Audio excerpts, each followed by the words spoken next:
하나님 말씀 창세기 32장 21절로 30절까지 있는 말씀입니다. 읽어보겠습니다. 그 예물은 그의 앞서 행하고 그는 무리 가운데서 경외하다가 밤에 일어나 두 아내와 두 여종과 11아들을 인도하여 야복 나루를 건널세 그들을 인도하여 시내를 건네며 그 소유도 건네고 야곱은 홀로 남았더니 어떤 사람이 날이 새도록 야곱과 씨름하다가 그 사람이 자기가 야곱을 이기지 못함을 보고 야곱의 한 돛뼈를 치매 야곱의 한 돛뼈가 그 사람과 씨름할 때에 위골되었다. 그 사람이 가로되 날이 새려하니 나로 가게 하라. 야곱이 가로되 당신이 내게 축복하지 아니하면 가게 하지 아니하겠나이다. 그 사람이 그에게 이르되 내 이름이 무엇이냐? 그가 가로되 야곱이니이다. 그 사람이 가로되 내 이름을 다시는 야곱이라 부를 것이 아니요 이스라엘이라 부를 것이니 이는 내가 하나님과 사람으로 더불어 겨루어 이겼습니다. 야곱이 청하여 가로되 당신의 이름을 고하소서. 그 사람이 가로되 어찌 내 이름을 묻느냐 하고 거기서 야곱에게 축복한지라. 그러므로 야곱이 그곳 이름을 브니엘이라 하였으니 그가 이르기를 내가 하나님과 계명하여 보았으나 내 생명이 보존되었다 함이더라. 아멘.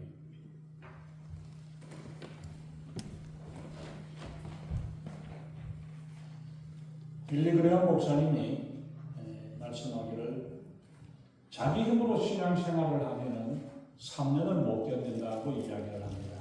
근데 우리 한국 사람들은 보면 6개월이나 3개월, 작심삼일밖에 되지 못하는 게 많은 경우들이 있죠. 아무리 몸부림치고 애써서 해본다 하더라도 내 힘으로 하려고 하면은 몇 달을 가지 못합니다. 하루에도 몇 번 바뀌어지는 것이 우리 인간의 마음이죠. 어떻게 내 힘으로 살아가고 내 힘으로 내 마음으로 신앙생활 할 수 있는가? 이런 것이 어렵습니다. 열심히 매일 새벽 기도까지 참석을 해봐도 몸부림을 쳐도 3년 가지 못하는 경우들이 많아요.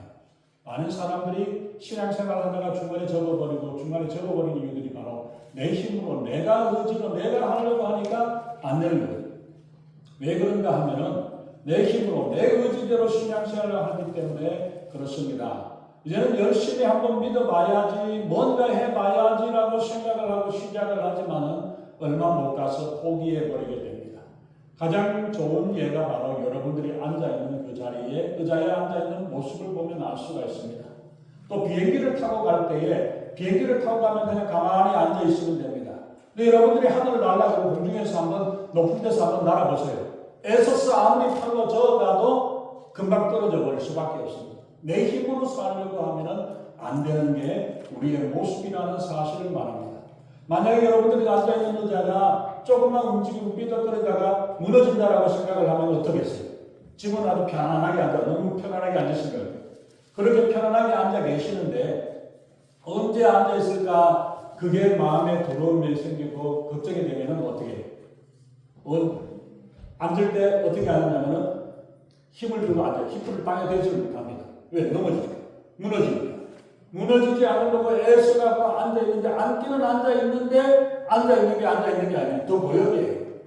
그게 바로 우리가 내 힘으로 신앙생활하고 내 생각으로 살아가려고 하는 게 그만큼 힘들다는 것을 그걸 보여주고 있습니다. 내 힘으로 신앙생활하면 변화가 없습니다. 성장이 멈춰지고 자라지 못하고 우리가 변하지 못하는 것이 바로 그런 부분입니다. 인생이나 사업도 마찬가지입니다. 내가 움직이고 내가 애쓰고 내가 힘들어하려고 하면 인생이 무척 힘들고 피곤해지게 됩니다. 밤에 잠도 자지 못합니다. 그러나 하나님께 맡기면 됩니다. 어떻게 맡기는가? 이것이 바로 우리의 훈련이고 믿음의 성장이 되어질 때에 우리가 배우게 되어지는 것입니다. 성경에서 우리의 모습과 똑같은 사람의 모습이 무늬만 하나님을 믿는 그런 사람 야곱의 모습을 우리가 볼 수 있습니다. 야곱은 태어날 때부터 형의 발뒤꿈치를 잡고 쌍둥이 형의 발꿈치 잡고 있던 그거기 때문에 그 이름이 야곱이라는 이름이 발뒤꿈치를 잡는다. 그 뜻은 속이는 자다라는 그런 의미가 있습니다. 한마디로 이야기해서 사기꾼 같고 남의 뒷덜미를 잡는 잔꾀의 명수입니다. 아버지도 속이고 형도 속인 사람. 야곱의 생애의 모습을 보면 태어날 때도 장자권과 축복권과 빼앗은 그것을 다 빼앗은 사람.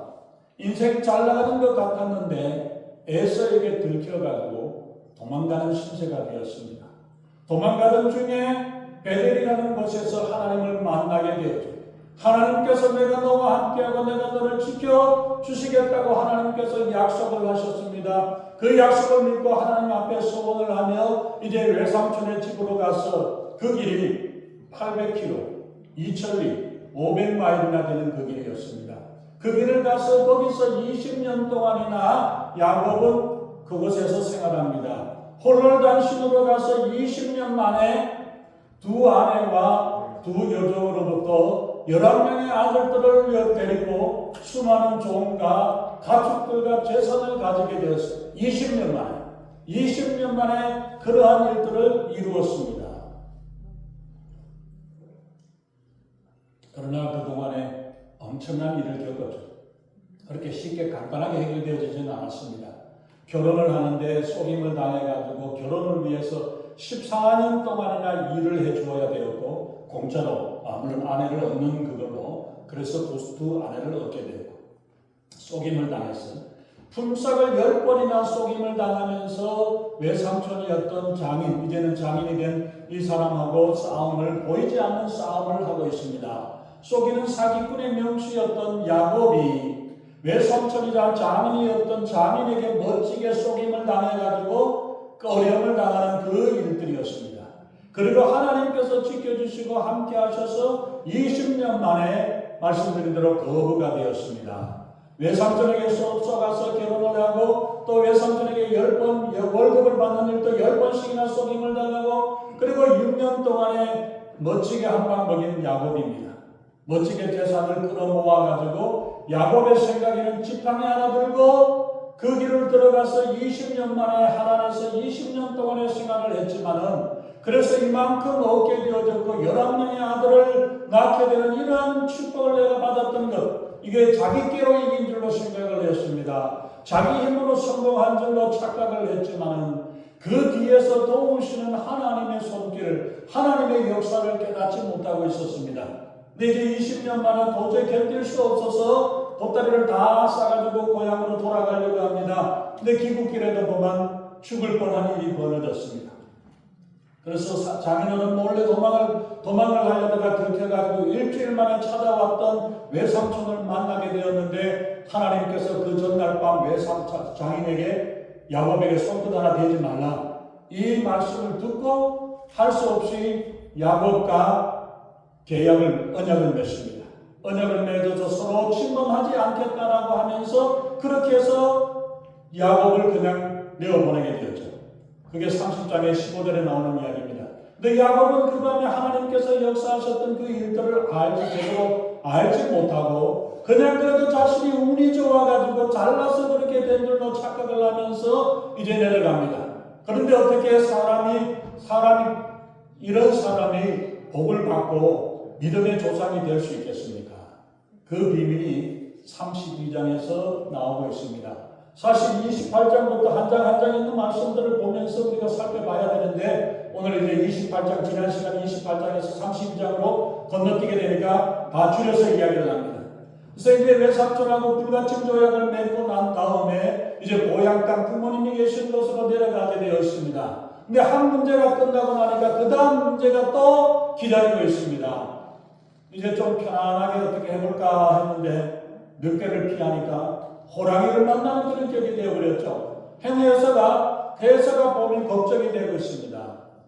32장 23절에 있는 모습을 보면 에서에게 사람을 보내가지고 정탐을 하게 하고 그리고 여러 많은 선물들을 준비해가지고 에서의 마음을 후그러뜨리려고 합니다. 그리고 한편으로는 가족과 재산을 둘로 나눠가지고 이쪽을 공격을 할 때 이것 들고 도망가려. 머리가 비상하죠. 다 잃어버리면 안 되니까 안쪽이라도 내가 견뎌야 되겠다, 챙겨야 되겠다 생각을 하고 이렇게 하면서 자기가 생각할 수 있는 모든 수단과 방법을 짜내가지고 대책을 마련하고 준비를 해가지고 그 재산과 가족을 나누어가지고 이야기를 합니다. 그리고 선물들을 준비해가지고 가축들을 해서 내어보냅니다. 염소 220마리 첫 번째 보내고 그 다음에 양들을 220마리 보내고 그 다음에 약대 낙타 30마리와 새끼들까지 그리고 소 50마리에다가 나귀의 30마리까지 이게 계산을 하면 요즘 돈으로 계산하면 얼마나 되겠어요? 이거를 선물로 보낸다면 내가 가지고 있는 건 아마 10배는 돼야 되겠죠.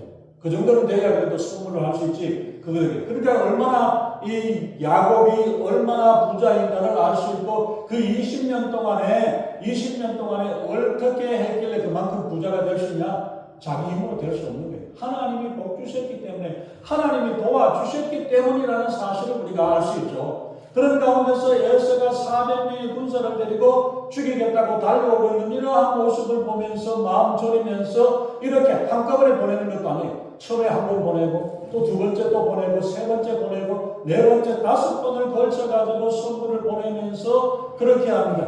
그러면서 이제 9절에서 이제는 할 수 없어서 하나님께 하소연하고 항의합니다. 하나님께서 가라고 하셨어요. 이제는 하나님께서 가라, 네 고향으로 가라고 하나님이 말씀하셨기 때문에 하나님 가라고 해놓고 왜 이런 어려움을 당하고 죽을 고비를 또 넘겨야 됩니까? 그 이야기를 하면서 이 항의도 하면서 하나님 앞에 살려달라고 애원하죠.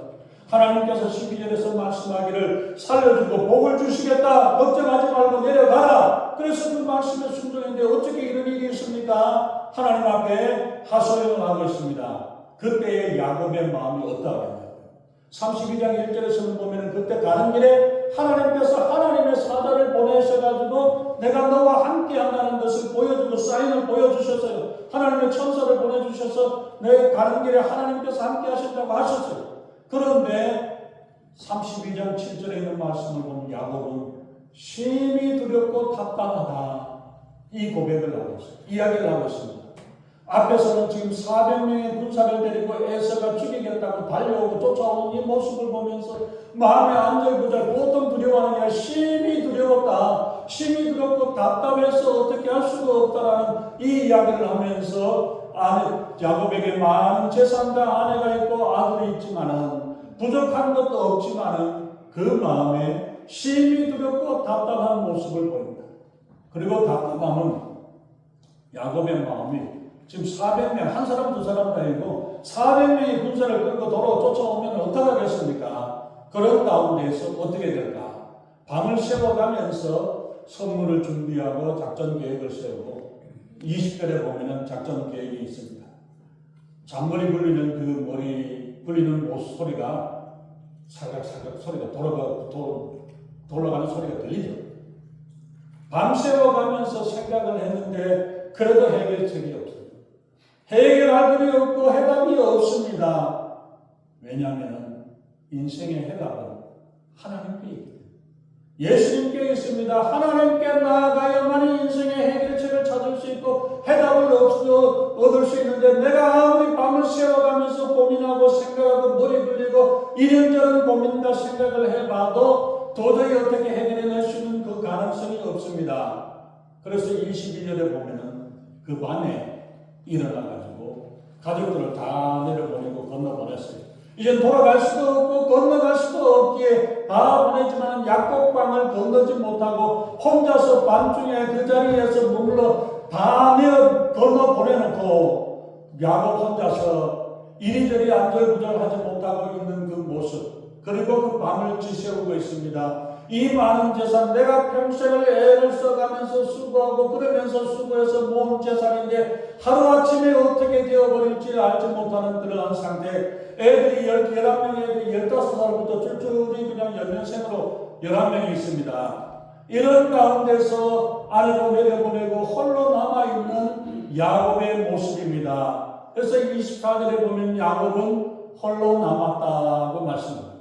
아직도 건너가지 못하고 혼자서 망설이면서 이리저리 어떻게 해야 될지 모르고 약곡강을 건널까 말까 어떻게 해야 될까를 망설이면서 주저하고 있는 그 모습. 잠을 이루지 못하고 있는 그 모습, 야곱은 홀로 남아있는 그 모습입니다. 홀로 남아있을 때에 두려움과 고독감과 자기의 본 모습이 나타나게 되었습니다. 재산도 자식도 아내도 소용이 없습니다. 죽음의 강을 건널 때 우리는 홀로 건너갈 수밖에 없다는 사실을 우리는 기억해야 합니다. 20년 동안이나 어떻게 수고하고 모은 것인데, 어쩌면 당장 가지 못하고 애써서 수고해서 모은 것인데, 이 모든 것, 자식도 아내도 자신의 생명까지도 하루아침에 잃어버리게 된 이런 위태위태한 상황에 놓였습니다. 24절에서 계속 읽어보시면은 24절을 한번 보겠어요. 야곱은 홀로 남았더니 어떤 사람이 날이 새도록 야곱과 씨름하다가, 야곱이 그 밤에 밤을 새워가면서 고민하고 괴로워하면서 밤을 지새고 있는데 어떤 사람이 찾아왔습니다. 어떤 사람, 낯선 사람이에요. 낯선 모습입니다. 자주 보던 모습이 아닙니다. 하나님께서 주신 기회는 때로는 낯선 모습일 수 있습니다. 전혀 익숙하지 못했던 뜻밖의 모습으로 찾아옵니다. 하나님이 주시는 기회, 하나님의 축복은 누구나 다 알고 있다면 누구든지 놓치지 않을 것입니다. 때로는 믿지 알지 못하고 깨닫지 못하는 경우에 하나님의 역사와 하나님의 기회가 왔다가 지나가 버리는 경우들이 있다는 사실을 기억해야 합니다. 낯선 사람이니까 모르는 사람이니까 지나쳐 버리는 게 아니라 그 한 사람 한 사람이 때로는 우리에게 중요한 사람일 수 있다는 사실을 기억해야 합니다. 하나님의 사자가 찾아왔지만 야곱이 알지 못한 것은 왜 알지 못했을까요? 낯설기 때문에. 날마다 하나님을 만나지 못했기 때문에, 하나님을 만난 지가 오래되었기 때문에 알아보지 못했습니다. 하나님의 음성을, 하나님의 말씀을 말씀하시는데도 불구하고 이 말씀이 하나님의 말씀인지 하나님이 내게 주시는 말씀인지를 알지 못하고 깨닫지 못하고 지나쳐버리면 얼마나 손해가 되겠습니까? 하나님이 말씀하시는, 하나님이 역사하시는 그 순간순간을 우리는 깨닫고 예민하게 나아가야 합니다. 그렇지 못하면 하나님이 부르셔도, 하나님이 찾아오셔도 하나님의 관계가 제대로 이루어지지 않는다면 낯선 나그네가 찾아왔던 것처럼 낯선 사람 만나는 듯이 하나님과의 관계가 이런 서먹서먹한 관계가 되어지게 될 것입니다. 하나님이 찾아오셔도 어떤 사람이 지나가는 것 같은 낯선 그런 모습이 아니라, 하나님이 나의 이름을 부르시고 하나님께서 우리에게 찾아오시고 말씀하실 때에도 이 말씀을 듣지 못하면 우리는 지나가 버립니다. 아브라함은 천사가 지나가는, 어떤 사람의 모습으로 천사가 지나가는 모습을 보고 찾아가지고 그 사람을 붙잡아서 대접하고 말씀을 나눴던 모습을 볼 수 있죠. 우리 주님께서 우리에게 말씀하시고 우리 주변에 찾아오셔서 역사하십니다. 사마리아 여인에게 찾아왔던 어떤 유대인의 모습으로 주님께서 사마리아 여인에게 찾아오셨던 것처럼, 엠마오 마을로 내려가는 두 제자들에게 낯선 사람으로 찾아와서 대화하고 이야기해 주셨던 예수님께서 함께 하셨던 것처럼 우리 주변에 가까이 예수님 계시고 우리 주변에 주님께서 찾아오셔서 우리를 부르시고 우리를 찾으실 때 그 말씀에 낯설어하고 몰라버리면 우리 지나쳐버리게 됩니다. 몰라서 예수님을 만나지 못하는 어리석은 모습이 되지 않기를 바랍니다. 하나님께 구하지 않음으로 말미암아 찾아오신 예수님, 찾아오신 주님을 그냥 보낼 수 있지 않기를 바랍니다. 우리를 그냥 내어버려두지 않으시고 찾아주시고 도와주기를 원하시는 하나님이십니다. 야곱 인생의 최대의 위기에서 하나님께서 찾아오셨습니다. 사기꾼이요, 이기주의요, 욕심장애가 변하지 않으니까 야곱을 깨뜨리기 위해서 하나님이 찾아오셨습니다. 그렇기 때문에 우리는 곱게 말할 때 잘 들어야 됩니다. 하나님의 말씀. 그렇지 않으면 저 터지고 얻어맞아 있습니다. 이제껏 야곱은 자신만만한 인생을 살았습니다. 나는 무엇이든지 할 수 있고 하나님 없이도 내 힘으로 살아가고 내가 20년 만에 타향해서 혼자서 이렇게 이만한 일들을 이룰 수 있었다라는 이 마음이 얼마나 큰 마음이었겠습니까? 그런데 야곱은 진정 하나님을 제대로 아는 자가 아니었습니다. 가끔씩 하나님에 대해서 들었고 하나님의 말씀을 만났고 하나님의 인도를 받았던 사람입니다. 그러나 인생을 살면서 하나님은 뒷전이었고 필요할 때만 내가 하나님을 부르고 필요할 때만 찾고 액세서리를 십자가 배달로 달고 십자가로 나아가고 이런 마음으로 살아왔던 그것이 아니라 이 십자가, 나를 위해서 죽으신 예수님의 십자가, 이 예수님을 따르는 십자가, 내가 지고 가는 주님을, 십자가를 지고 주님을 따라갈 수 있기를 바랍니다. 예수님과 함께 동행하는 우리 크리스찬이 되시기를 바랍니다. 과연 예수님이 나의 인생에 어디에 계셨는지, 예수님과 함께 살아왔던 우리의 삶이 어떤가를 되돌아볼 수 있기를 바랍니다. 이전까지의 삶은 싸우고 빼앗고 속이고 더 많은 것을 가지기 위해서 발버둥쳤던 인생의 야곱의 모습이요, 우리 인생의 모습입니다. 인생의 싸움은 영적인 싸움입니다. 다른 어떤 싸움은 어떨지 몰라도 영적인 싸움에 서서는 안 됩니다. 하나님의 천사가 야곱과 밤을 새워가면서 실험을 하다가 도저히 안 되니까 하나님의 천사가 허벅지 엉치뼈, 한도뼈라는 것은 이 허벅지를 통해서 아마 이 엉치뼈 있죠, 골반뼈, 여기가 틀어지거든요, 빠졌는지 이렇게 되어져가지고 도망가기 좋아하는 야곱, 도망가기의 명수였던 1등하는 야곱이 도망가지 못하도록 하나님께서 엉치뼈를 쳐서 가셨습니다. 야곱은 지금까지 여차하면 어떻게 도망가서 내 생명이 남아 살아야 되겠다라고 하면서 야곱강을 건너가지 못하고 거기서 머물러 있었던 모습입니다. 이제 다리를 절뚝절뚝 절었다라고 말씀하고 있죠. 하나님이 도망가지 못하도록 하나님께서 야곱의 엉치뼈를 쳤던 것입니다. 하나님 없이도 내 힘으로 살겠다던 야곱이 이제는 하나님의 도움 없이는 살 수 없다는 것을 깨닫게 되었습니다. 나는 할 수 없습니다. 하나님이 축복하셔야 합니다라고 26절에서 고백하고 있는 모습이죠. 야곱이 이르되 당신이 내게 축복하지 아니하면 가게 하지 아니하겠나이다. 당신이 꼭 내게 축복을 해야 합니다. 하나님께서 축복하셔야 됩니다. 내 힘이 아닌 내게 능력 주시는 자 안에서 내게 능력 주시는 하나님을 바라보고 의지할 때에 새 마음과 새로운 결단, 새로운 사람으로 만들어 주셨습니다. 전기가 잘 통하는 물체를 전도체라고 이야기합니다. 전기가 통하는 것. 그러나 전기가 통하지 않는 것은 부전도체, 전력체라고 이야기합니다. 하나님의 은혜가 통하는 사람, 하나님의 축복이 통하는 사람, 하나님의 은혜가 통하면 통할되어서 내 것으로 끝나는 게 아니라 다른 사람들에게까지 흘러가고, 내가 은혜를 받고 내 은혜를 통해서 다른 사람들이 은혜를 받고 사랑을 받고 축복을 받고 나눠가는 이러한 삶으로 되어질 수 있는 그런 사람이 되어야 할 것입니다. 하나님의 은혜가 축복이 내게 주셨는데, 야곱에게 주었는데도 불구하고 그걸로 자기 것으로만 생각을 하는 것이 아니라 하나님의 은혜를 받고 하나님의 사랑을 받은 사람으로서 나누고 전하는 것이 필요합니다. 하나님의 사랑이, 하나님의 은혜가 우리를 통해서 이웃들에게 주변으로 나눠줄 수 있기를 바랍니다. 그래서 27절에서 말씀합니다. 내 이름이 무엇이냐? 야곱이니이다. 야곱이라는 말은 바꿔서 이야기하면 사기꾼입니다. 이 이야기를 하는 거예요. 그 뜻이에요. 유대인들은, 히브리인들은 성경에 나와 있는 이름이 그대로 그 모습 그대로예요. 그대로 이야기합니다. 야곱이라는 말은 우리말로 잘 몰라서 그렇지 우리말 뜻으로는 사기꾼이라는, 거짓말장이. 나 거짓말장이에요. 거짓말장이에요. 이 이야기를 하고 있다는 것도 마찬가지입니다. 그런 삶을 살았는데도 불구하고 그렇게 이야기를 듣고 이름을 듣고 있었어도 전혀 상관없고 관계없는 게 괜찮았었던 모습이에요. 그러나 그런 야곱이 아니라 이스라엘이라 하라고 하나님께서 이름을 바꿔주셨습니다. 이스라엘이라는 뜻은 거기에 보면은 하나님과 사람들과 겨루어서 이겼다라는 뜻이라고 말씀하죠.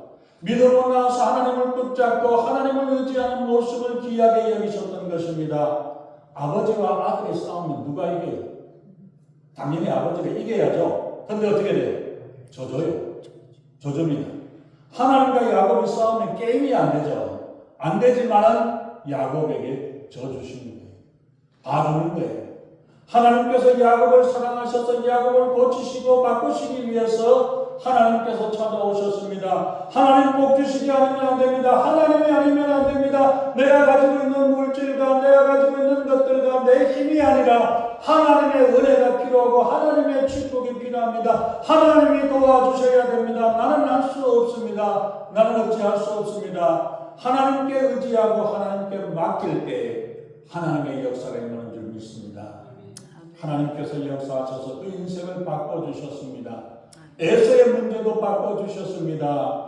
하나님께서 밤새고 기도하고 난 다음에 그 다음날 에서를 만나게 되는데 하룻밤 사이에 에서의 마음이 에서가 400명의 군사를 데리고 와서 죽이겠다고 분노와 여러가지 정말 그 미움과 분노가 가득 찼던 그 사람이 하룻밤 사이에 본능 녹듯이 녹아버려서 그 얼굴이 바뀌어져 버렸습니다. 야곱이 에서를 만나면서 형님 얼굴을 보니까 하나님 얼굴을 보는 것 같습니다. 이 고백이었더니 이게 진짜로 그 이빨은 소리로 하는 이야기가 아니에요. 하나님께서 밤새 하나님이 역사하셔서 에서의 마음을 녹여주시니까 둘이서 서로 얼싸안고 20년 만에 만났다고 형제간에 그 기쁨을 나누는 모습을 보셨죠. 그게 뭐 때문에? 마음이 바뀌었기 때문에. 마음이 바뀌어서 하나님께서 그 마음을 녹여주시고 하나님이 그를 역사하시고 인도하시니까 죽이겠다고 달려왔던 그 사람 사이가 두 사이가 어떤 관계가 되어졌던가 얼마나 아름다운 관계가 되어집니까? 하나님께서 바꿔주시면 하나님께서 역사하시면 어떤 것도 하나님 하시는 것을 믿습니다. 하나님께서 속이는 자가 아닌 승리하는 자가 되게 하셔서 믿음으로 살아가는 믿음의 조상의 반열에 당당하게 세워줄 수 있도록 설 수 있도록 하나님께서 역사해 주셨습니다. 하나님의 축복의 사람으로 인도하시고 역사하셨습니다. 인생의 성공의 비결이 어디에 있습니까? 내 힘으로 살고 최선을 다해서 살고 투잡 쓰리잡 뛰면서 그렇게 살아가고 어떻게 머리 굴려가면서 살아가는 그 삶이 아니라 하나님의 인도하심 가운데 하나님의 은혜로 하나님의 능력으로 살아야 한다는 사실을 고백하고 깨닫는 것입니다. 그것을 깨닫고 하나님을 의지하면서 살아갈 때에 하나님이 함께 하셔서 그 삶이 복된 삶이 되게 하시고 그 삶에 하나님이 역사하시고 간섭하사 하나님의 축복의 길로 인도하시는 줄로 믿습니다. 하나님이 찾아오시고 하나님이 말씀하시면 라반의 마음도 바꿔주셨던 것처럼 에서의 마음도 바꿔주셨던 것처럼 우리의 환경과 우리의 문제와 우리의 어려움도 주님께서 바꿔주시는 줄로 믿습니다. 우리의 삶 가운데 과연 야곱의 모습이 야곱과 같은 사기꾼과 속이는 자는 아니었다 할지라도 우리가 하나님을 의지하기보다 나를 의지하고 내 힘을 의지하고 살아왔던 그 삶이었다면 이제는 정말 주님 앞에 의지하고 주님께 맡기고 주님과 붙잡고 주님과 함께하면 주님 안에 살아갈 수 있는 귀한 삶이 되어지기를 예수님의 이름으로 축원합니다. 아멘. 기도하겠습니다. 전능하신 하나님, 하나님의 놀라우신 은혜와 사랑을 감사합니다. 사기꾼 야곱이었던 이 야곱이 이스라엘로 바꾸게 하시고 하나님께서 역사하시고 인도하사 이 모든 환경과 여건 가운데 어려움 가운데서 우리 하나님께서 인도하여 주셔서 속이는 자가 아니라 승리자로 그 야곱을 이끌어 주시고 인도하신 하나님, 하나님 정말 저희들이 주님을 바라보고 주님을 의지하며 살아가는 저희들에게 주여 인도해 주시옵소서. 하나님을 믿는다고 하면서도 아직도 내 힘대로 내 생각대로 내 뜻대로 살려고 해왔던 우리의 삶이 아니라 하나님께 맡기고 하나님께 의지하고 하나님의 인도하심에 따라 맡기고 나아갈 때에 속이는 자가 아닌 승리자로 하나님의 능력으로 승리하는 자로 바꿔주시고 인도하시는 하나님, 그 하나님을 믿고 의지하는 주님 앞에서 온전한 마음으로 나를 내려놓고 주님만 의지하고 주님을 붙잡고 주님을 의지합니다. 주님 역사하시고 인도해 주시옵소서. 감사드리며 우리 주 예수 이름으로 간절히 기도하옵나이다.